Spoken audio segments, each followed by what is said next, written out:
I'm here in Cameron, Missouri, population 8,500, and I found a little pizza shop in the parking lot of a hardware store. And this pizza shop sells authentic Italian pizzas for $15 to $20 each. I need to go find out how much money they make, how much it costs to start the business, and how you could copy this as well. Stick around after this interview because I'm going to bring you home to my kitchen and my outdoor pizza oven and show you exactly how to make pizza that will sell for 80 to 90% profit margin.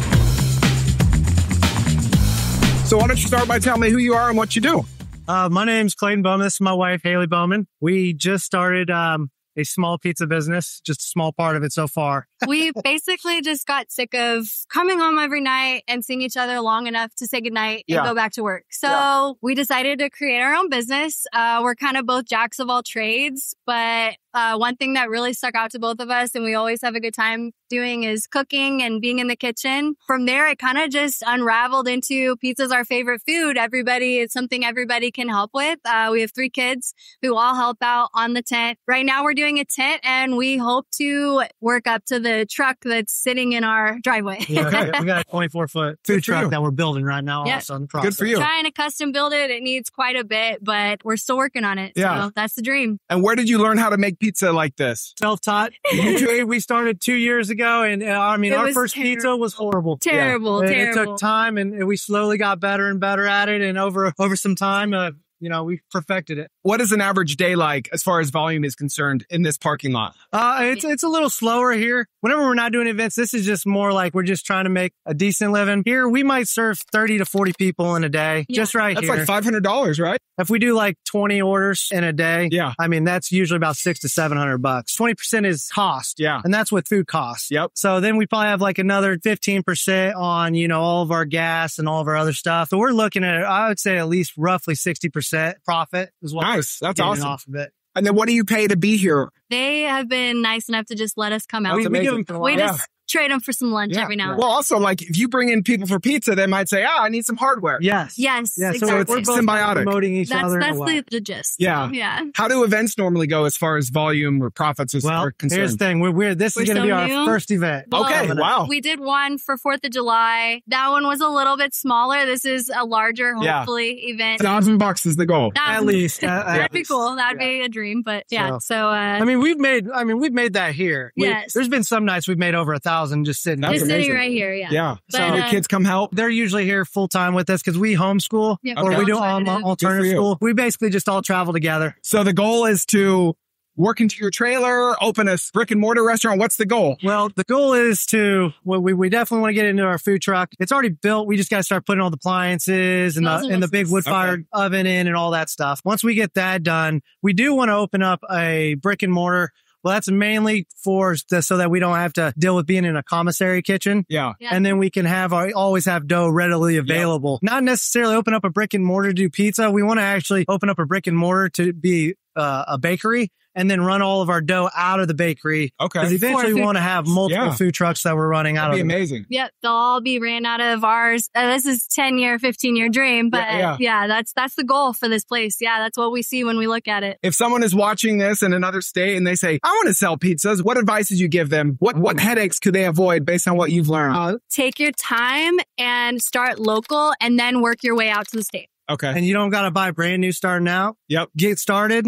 And, slowly buy the stuff as you need it. Because if not, you're going to just be sitting and waiting a long time. So I think that was the big thing I learned. I tried to say, I need everything brand new. Instead, to be honest, everything here is brand new. But it took a longer process. Yeah. Sometimes we're thinking, we should have just got whatever. Yeah, if we would have gotten, just used stuff, we probably would have gotten out a little quicker and been promoting ourselves a little quicker. It probably would have helped us out a little bit. And then slowly, as we're building the company, then you start replacing the certain stuff that you need to replace. Okay. What's your most popular pie? If we're talking red sauce on the pie, people really like the pepperoni and the green peppers. If you're going to get an Alfredo pizza, it's going to have to be sausage with probably, I'd say mushroom is usually the go-to with that. Okay. Sometimes banana peppers feel like it's spicy or zesty. So. Well, I need to order one. So. Yeah, absolutely. Let's get you going. Okay.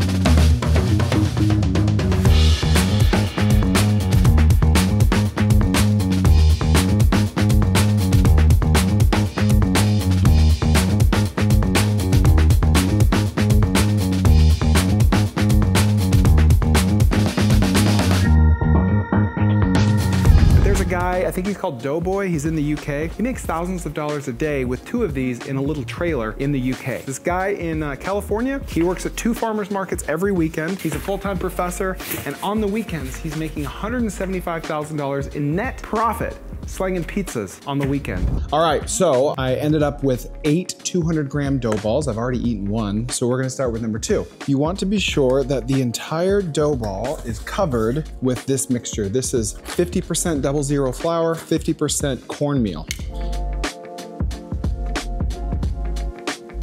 Now, the most important part is you don't want to touch the edges.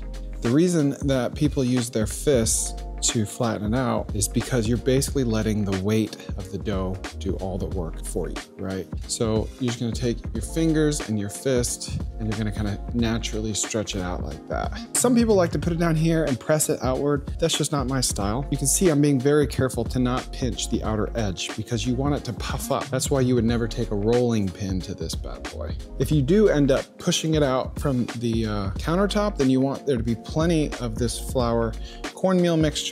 That's about how it should look. It could be a little bigger. I could be thinner in the middle. You can see right that. You can kind of see through the center of it, kind of like parchment paper. That's how you want it to be. Now, I'm gonna go ahead and get my peel.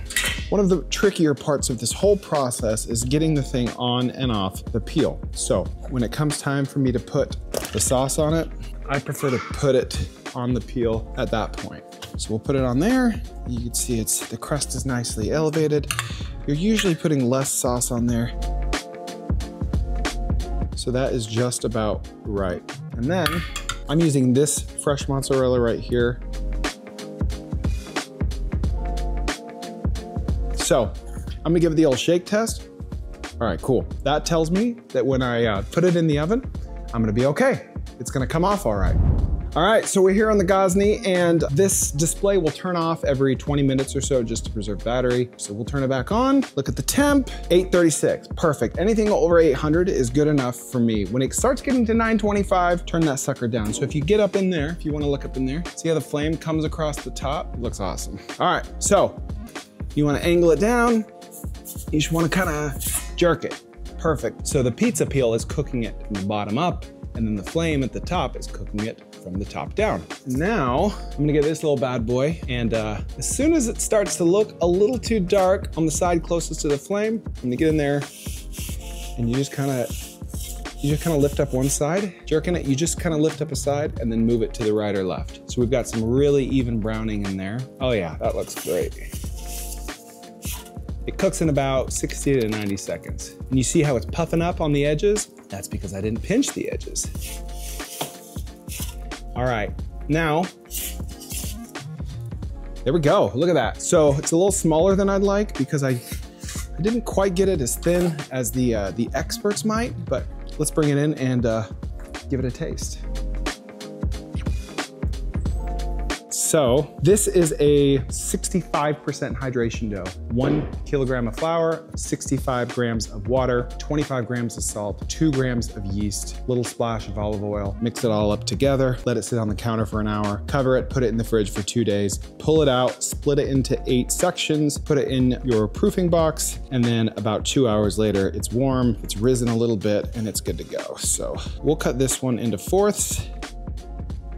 That is beautiful. So if it were 70% hydration, it'd be a lot more airy, the crust would be bigger, and you can see all the moisture there. This is pretty wet, but frankly, I don't mind it. I think it's gonna be delicious no matter what. So, time for the big reveal, what you've all been waiting for.